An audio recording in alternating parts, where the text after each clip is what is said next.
नमस्कार साथियों।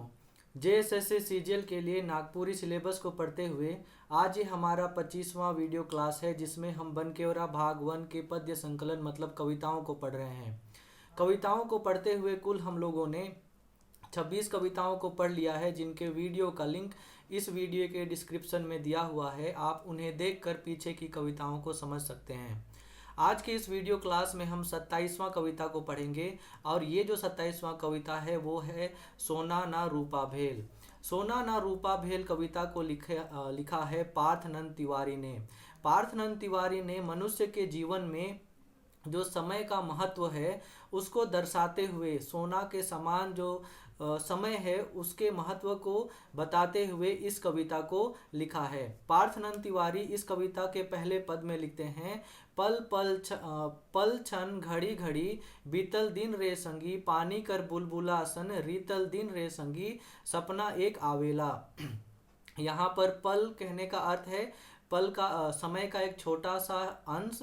पल पल या पल क्षण यहाँ पे समय को कहा गया है। घड़ी घड़ी मतलब धीरे धीरे, समय का धीरे धीरे बीतने से। बीतल दिन रे संगी मतलब पल पल करके जो दिन बीत रहा है, क्षण क्षण करके जो दिन बीत रहा है, घड़ी घड़ी जो दिन बीत रहा है उसे कहा गया है। संगी कहने का अर्थ होता है साथी। पानी कर बुलबुला सन पानी के बुलबुला के समान, रीतल दिन रे संगी बीतता हुआ दिन रे साथी, सपना एक आवेला सपना एक आता है।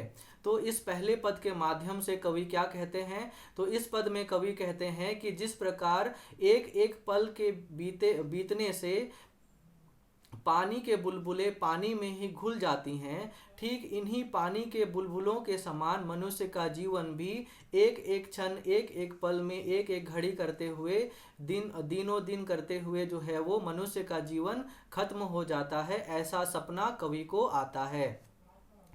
आगे कवि जो है लिखते हैं, आवेला जायला सूत्रधार पुत्री के थई थई नचवायला, सोना ना रूपा भेल बीतल दिन रे संगी, जिंदगी झरोखा से। आवेला जायला मतलब आता है जाता है। सूत्रधार पुत्री के थई थई नचवायला मतलब सूत्रधार पुत्री कहने का अर्थ है पुत्री मतलब एक लकड़ी की गुड़िया जिसको धागों से नचाया जाता है, तो उसे कहा गया है सूत्रधार पुत्री। थई थई नचवायला मतलब थई थई नचवाता है।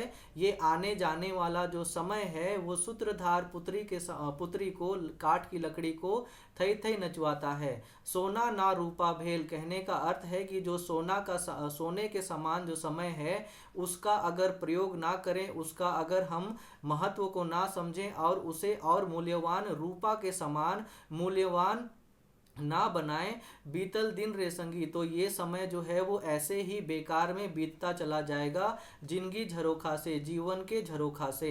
तो इस दूसरे पद के माध्यम से कवि क्या कहते हैं, तो इस पद में कवि कहते हैं कि आता जाता हुआ समय मतलब समय हमें मतलब मनुष्य के जीवन को काठ की गुड़िया के समान नचाता है। आगे कवि कहते हैं कि जीवन के झरोखे से सोने के समान बीतते हुए पल समय को यदि हम रूपा मतलब बहुमूल्य रत्न के समान नहीं बना पाए तो समय हमें इसी लकड़ी की गुड़िया के समान नचवाएगी, इसी गुड़िया के समान हमसे नाच कराएगी और जीवन जो है वो पल पल करते हुए हमारे जीवन से समय जो है वो बीतता चला जाएगा, खत्म होता चला जाएगा। आगे कवि लिखते हैं, झाकेला आकेला पानी भरल कराही में, पुआ कहूँ पाकेला। देखिए झाकेला कहने का अर्थ है झांक करके देखो, आंख करके देखो मतलब कि अंदाजा लगा करके देखो और मुझे बताओ कि पानी भरे हुए कड़ाही में पुआ मतलब कि जो पकवान है कहीं पर पकता है क्या, ऐसा कवि हमसे व्यंग करते हुए कह रहे हैं।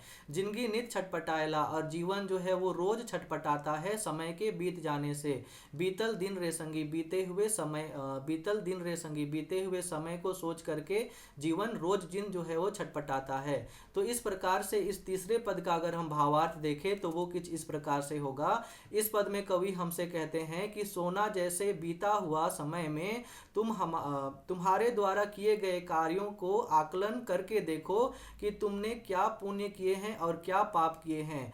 आगे कवि व्यंग करते हुए कहते हैं कि पानी से भरा हुआ कड़ाही में पकवान थोड़ी पकता है, पुआ पकवान पानी भरे हुए कड़ाही में नहीं पकता है। अर्थात अर्थात यहाँ पर बीते समय में तुम्हारे द्वारा किए गए जो काम हैं उन्हीं का फल ही तुम्हें मिलेगा। समय के बीत जाने के बाद पश्चाताप करने से कुछ नहीं मिलेगा, ऐसा कवि कहते हैं। तो इस पूरे कविता के माध्यम से कवि का क्या अर्थ है, तो इस कविता में कवि पार्थनंद तिवारी ने मनुष्य के जीवन में समय के महत्व को दर्शाते हुए इस कविता को लिखा है। साथ ही साथ हमसे समय का सदुपयोग करने के लिए कहते हुए इस कविता को लिखा है। तो इस तरह से इस कविता का जो भावार्थ है वो खत्म होता है। अब इसके कुछ जो शब्दार्थ हैं उसे देख लेते हैं। सोना रूपा एक बहुमूल्य रत्न को कहा जाता है, अनमोल रत्न को कहा जाता है सोना रूपा। पानी कर बुलबुला कहने का अर्थ है पानी के बुलबुले। सन कहने का अर्थ होता है जैसा, और उसको नागपुरी में यहाँ लिखा गया है कर लखे। रीतल कहने का अर्थ होता है बीतेक, मतलब बीतना। झाकेला कहने का अर्थ होता है हुलकना, मतलब देखना, झांक करके देखना। आकेला कहने का अर्थ होता है अंदाज करना, अंदाज लगाना। नित का अर्थ होता है रोज, मतलब प्रतिदिन। तो इस तरह से इस कविता का जो शब्दार्थ है वो भी खत्म होता है। अब हम इस कविता का जो प्रश्न उत्तर है उसकी तरफ आगे बढ़ते हैं। पहला प्रश्न है, पल क्षण घड़ी घड़ी बीतल बीतल दिन रे संगी, पानी केर बुलबुला सन रीतल दिन रे संगी। आपन सपना एक आवेला आवेला जायला, प्रस्तुत पंक्ति कौन किताब से लेल जाहे। तो देखिए ये जो कौन सा कविता है, किस कविता से लिया गया है, तो सोना ना रूपा भेल कविता से लिया गया है। सोना ना रूपा भेल कविता कर कवि जन्म कौन बछर होए रहे।